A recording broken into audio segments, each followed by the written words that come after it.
in the last 15 years, we have transformed ourselves in terms of bringing together various sources of data into one single platform. And today, we have data coming from, all structured data, unstructured data, financial metrics, non-financial metrics, everything into one unified data lake. And there's almost everybody in the company, irrespective of what function we are, irrespective of what role they play, all the way from Satya to the seller on the ground, we all tap into that single version of truth. We have just embarked on this journey just some 6 or 7 months back, and wherein we are in the process of implementing a common ERP across some 13 odd geos where we operate and 35 odd legal entities, etc. We have got one version of data. The strength of that has been the ERP system connected, having global standardization, making sure anything we acquire gets integrated. Like SAP for me is everything. We at IMA are also right now in that journey where we are looking at transforming our systems and process, and we're working with a few partners on that to see how we could basically get a data lake created, which would then help us stitch all the various information that we have across various product and platforms, and get that into one place, which could be used for different analytics, different insights to drive, I would say, forecasting, cost optimization, profitability, and so on and so forth. All this while in last 5 years, our journey has been to have a good forecast and planning using data. We have come a long way.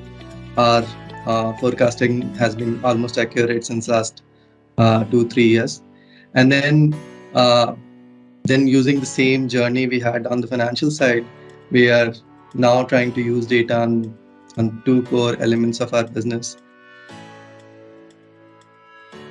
Away from static reports, where if you think about a company like Microsoft, where we operate in 170 plus countries across the world, instead of everyone, each one of us pulling, creating our own reports, everyone has this standard set of reports that are pulled from this data lake. And all one needs to do is, filter for your geography or your line of business, and boom, the report is there, right?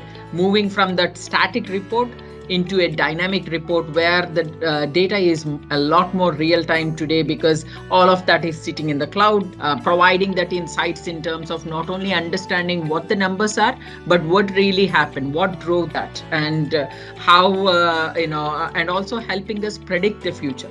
So this is what data has been helping, using that historical trends, building on the top of the historical trends, understanding, how we can use machine learning and artificial intelligence to predict the future.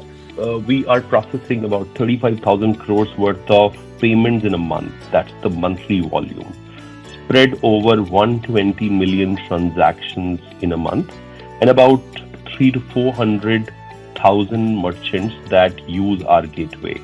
But I think on a real-time basis, the way data helps us is to actually, on a dynamic basis, as a particular transaction is underway, figure out which payment gateway it needs to go to, where we get the best success rates, where we have the best commercials, all right? Because the providers have different charge rates that apply to us, and so on and so forth. When it comes to managing our risks, whether it is about fraud risks or merchants trying to do a bunch of things, or even external perpetrators, data has been a huge enabler there. So the way it works is, if in a merchant, we see any variation in the transactions, whether it's in the velocity or the average value of transaction, or source or chargebacks that we are getting, or any other parameter, okay, our systems are able to flag that right on the transaction midway. So the system is able to actually disallow, or if not on the real-time basis, the very next day before the settlements go out, put the merchant settlements on hold, and so on and so forth. Using data for transactions that individual customers do on our platform, how do we assign some kind of a score, call it a CIBIL score equivalent, to actually give a credit rating to an individual? What we used data for right now is to track, okay, how is our system used? We have various feature sets in our system, and how is it getting adopted by a new customer? How is it getting adopted by a user who is 2 years old, 3 years old in the system? To understand the maturity of adoption of each and every feature set. What that helps us do is it helps us understand the ROI on investments we make into our product. It helps us do capital allocation, planning for our future years. People analytics has become very important in last two years approximately, to understand, okay, are we hiring right set of people? Is our hiring drive correct? Are our assessments of taking in people correct? When do we need to add leadership bandwidth to a team? So all these things are insights we are getting through data.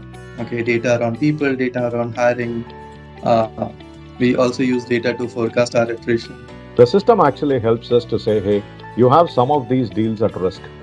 And those are very, very critical for us to identify pretty early. And the system flags off those deals which are at risk. Similarly, we also get a flag off from the system in terms of deals that are not in the forecast but could be likely brought into the forecast from our upsides that are there, right? Really, those two can shift the business really, really big.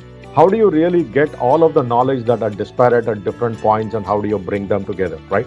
You have data available within the organization, you have data available with different people, and Sumit, as you said, people keep leaving all the time, people keep changing roles all the time, new people join the organization all the time. How do you keep track of it? And if you have a new product that's launched, or you have an enhancement of a product, how do you know who all are working on it? So we've actually got one of the greatest tools that allows us to, we don't have to keep a manual track of it. It just keeps track of it in the system for us. How can you really derive some insights from the data that you have, that you can go back to your customers and actually ask for better input on how you can provide them with a business opportunity for them that will allow you to monetize better on your BPO ability of what you're doing with your customers? This is the biggest thing that will help companies transform. And for us at Microsoft, as we look back at our own transformation, I think culture in terms of adoption also, right? The tone at the top from the leaders is super important, because unless that is there, the adoption is not going to be there. We can spend millions of dollars in order to drive some of these things, but if the adoption is not there, it will not help us.